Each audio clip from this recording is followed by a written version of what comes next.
राम सिया भेज दिए वन में। राम सिया भेज दिए वन में। राम सिया भेज दिए वन में। भैया ने जब आज तक अपने चरणों को मखमल से नीचे नहीं रखा, आज आपने जानते हो क्या किया? मेरे भैया आज सब कुछ छोड़ करके चले गए, उन्होंने कुछ भी तो अपने पास नहीं रखा। और आपने सोचा कि ये सब कुछ भरत के लिए तुम रख लोगे। आपने तो आज ऐसा हाल कर दिया कि साथ भरत के मन में जीने का मन भी नहीं कर रहा है। आज मन में जीने की चाह भी नहीं है, जीने की चाह नहीं है। मैं जाऊंगा, यदि वन में रहा है, वन में जाना है 14 बरस नहीं, मैं पूरा जीवन वन में गुजार दूंगा, पूरा जीवन वन में गुजार दूंगा। लेकिन आज भैया राम को मैं लेकर के आऊंगा। महाराज भरत ने बहुत प्रयास किया। हे राजा परीक्षित, प्रभु श्री राम को तो लेकर नहीं आ सके, लेकिन राम के चरण खड़ामों को लेकर के राज सिंहासन पर रख दिया और स्वयं वनवासी वस्त्र पहन करके अयोध्या की रक्षा करने लगे। ये एक जीवन है। हम रामायण को सुनते हैं तो रामायण में से मिलता क्या है हमको? क्यों प्रदीप जी, हम रामायण को पढ़ते हैं तो इसमें से मिलता क्या है हमको? यही तो मिलता है कि हम और आप जानते हैं कि आज मैं आपको कथा सुना रहा हूं, हो सकता कल ना सुना पाऊं। एक सांस का नहीं पता व्यक्ति को कब क्या हो जाए, लेकिन एक संपत्ति के पीछे हम अपने संबंधों को कितना खत्म कर देते हैं। एक ये भी राम ने हमको सिखाया कि वहां एक दूसरे के अधिकार के लिए एक दूसरा भाई लड़ रहा है। और आज का युग वो आ गया कि संपत्ति के लिए भाई भाई का गला काट रहा है। कौन सी दौलत साथ में जाएगी? जाएगा जब जहां से कुछ भी न साथ होगा, 2 गज कफन का टुकड़ा तेरा लिबाज होगा। हम ना कुछ लेके आए थे ना कुछ लेके जाएंगे। क्या कुछ ले जा पाया कोई? यहां से कोई ना ले जा पाया। इसलिए इस दुनिया में हम प्रेम के 2 शब्द बोल करके जी लें, यही हमारे लिए सबसे बड़ी दौलत है। यही हमारे लिए सबसे बड़ी दौलत है। इस दौलत से बढ़ के दुनिया की कोई दौलत नहीं है। आज महाराज भरत राज सिंहासन पर बैठने के बाद भी वनवासी कपड़ों में हैं, और वहां राम 14 बरस वन के लिए गए। सोचा था कि वन में जाकर के कष्ट कम हो जाएंगे, लेकिन वहां जाके भी सीता मैया का हरण हो गया। वहां सीता का हरण हो गया। विपता पर विपता आ पड़ी। प्रभु श्री राम सीता को ढूंढ रहे हैं। आगे देखा तो जटायु के पंख कटे हुए पड़े हैं। तुरंत भगवान ने गोद में ले लिया जटायु को। अब देखिए यहां पर एक प्रसंग जुड़ता है कि पिता का मरण हुआ तो श्रद्धांजलि की आंसू निकलते हैं। नीलकमल जी, आंखों से आंसू निकलते हैं पिता के लिए, श्रद्धांजलि के लिए। लेकिन राम जी के अंदर जो आंसुओं का लावा था, जो समुद्र था, वो पिता की श्रद्धांजलि में तो निकला नहीं। कहां निकला? कि पूज्य पिता दशरथ ने अंतिम श्रद्धांजलि ना पाई रे। अधम जटायु के पंखों पर प्रभु ने अश्रुअन धार बहाई रे। उन आंसुओं की धार प्रभु ने वो जटायु के पंखों पर बहा दी, जो महाराज दशरथ को राम जी के आंसुओं की श्रद्धांजलि नहीं मिल पाई। यही है राम मर्यादा पुरुषोत्तम। हनुमान जी का मिलन हुआ, हनुमान जी ने सुग्रीव से मिलाया, सुग्रीव ने बाली के बारे में बताया और बाली का भगवान वध कर दिए। किष्किंधा का राज सिंहासन सुग्रीव को मिल गया और सुग्रीव ने यह आदेश दिया कि चारों दिशाओं में जाओ और जहां भी मैया सीता का पता लगे प्रभु राम को बताओ। अब 3 दिशा में जाने के लिए तो सब तैयार है, लेकिन दक्षिण दिशा समुद्र पार करके कौन जाए? हनुमान, याद करो अपनी ताकत को। पवन तने बल पवन समाना, पवन तने बल पवन समाना। बुद्धि विवेक विज्ञान निधाना, बुद्धि विवेक ज्ञान निधान जय हनुमान जय वीर हनुमान जय हनुमान जय वीर हनुमान।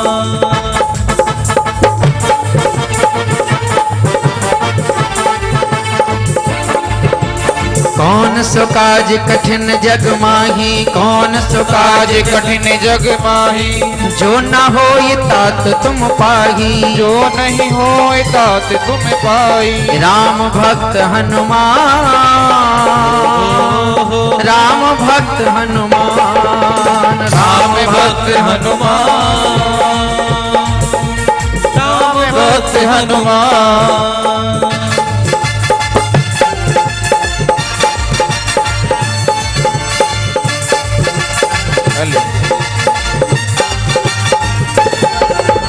राम काज लग तब अवतारा राम काज लग तब अवतारा सुनत ही भय पर्वत आकारा ही भय पर्वत आकारा। जय श्री राम। प्रभु श्री राघवेंद्र सरकार का नाम लेकर के श्री हनुमान जी महाराज लंका पहुंच गए। और देखो हनुमान जी से भी ज्ञान सीखना चाहिए महाराज। उनकी सेना में भी एक बूढ़े जामवंत थे और एक यहाँ भी बूढ़े जामवंत हैं। पहचानो कौन है? बोलो राधे राधे। बोलो वहां के वे हरिलाल की। तो जो बूढ़े जामवंत थे वो हमेशा ज्ञान दिया करते थे कि कब कहाँ क्या करना है। तो वहां पर राम जी के परम भक्त श्री हनुमान जी उन्होंने हमें और आपको क्या ज्ञान दिया कि भगवान की सेवा करने वाले को कभी ये नहीं सोचना चाहिए कि मैं बड़ा हूं या ये छोटा है। तो उन्होंने एहसास कब कराया? सुरसा के आगे कि जस जस सुरसा बदनो बढ़ावा। तो हनुमान जी बोले अच्छा हम राम जी के भक्त हैं। तो हनुमान जी ने कहा हम भी तुम्हें दिखाएंगे। तास दूने कपि रूप दिखावा। तो रूप को डबल करके हनुमान जी दिखाते रहे। लेकिन सत योजन तही आननु कीना तो अत लघ रूप पवन सुत लीना। जब 7 योजन में मुंह खोल दिया सुरसा ने तो हनुमान जी छोटे से बन के मुख में जाके बाहर आ गए। तो भगवान की सेवा करने के लिए कभी छोटा बनना पड़े तो छोटे बन जाओ और बड़ा बनना पड़े तो बड़े भी बन जाओ। ये मत सोचो कि छोड़ हम बड़े हैं हम यहाँ झाड़ू लगाएंगे तुम्हारी बेइज्जती हो जाएगी। नहीं, सेवक वही जो करे सेवकाई। मालिक बनना बहुत आसान है, चौधरी बनना बहुत आसान है, लेकिन सेवक बनना बहुत कठिन है। मालिक तो कोई भी बन जाएगा लेकिन सेवक कोई नहीं बन पाता।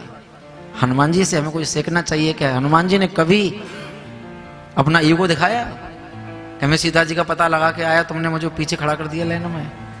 बताइए कभी ऐसा ईगो लाए? वहां पाताल में से अहरावड़ के यहां से राम जी और लक्ष्मण जी को लेके आए, कभी ईगो दिखाई?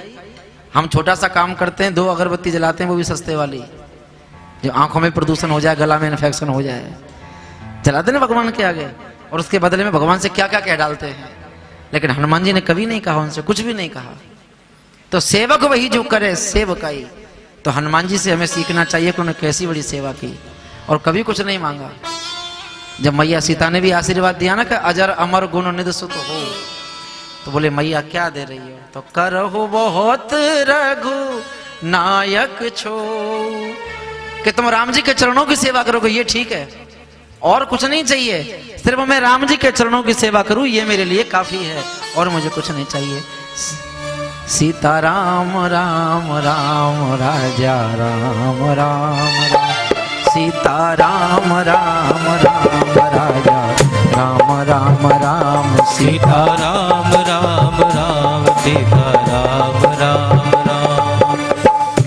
प्रभु श्री राम के पास आकर के हनुमान जी महाराज ने वो संदेश दिया कि मैया सीता आपके इंतजार में है प्रभु। लंका पर चढ़ाई कब होगी? तो यहां भी श्री हनुमान जी महाराज ने जब राम जी को संदेश दिया तो राम जी ने यहां भी गंभीरता के साथ अंगद से कहा कि तुम जाओ और शांति दूत बनकर के दशरथ को समझा के आओ। लेकिन एमुख पंत पग देत खगेसा और रहे न तेज बुद्धि लवलेसा। जब व्यक्ति गलत मार्ग पर चल पड़ता है तो उसकी बल और बुद्धि दोनों नष्ट हो जाती हैं। दशानन नहीं समझा तो परिणाम क्या हुआ?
चले कि जिसका मंत्र मयंगद शाम का, मंत्र मयंगद शाम का,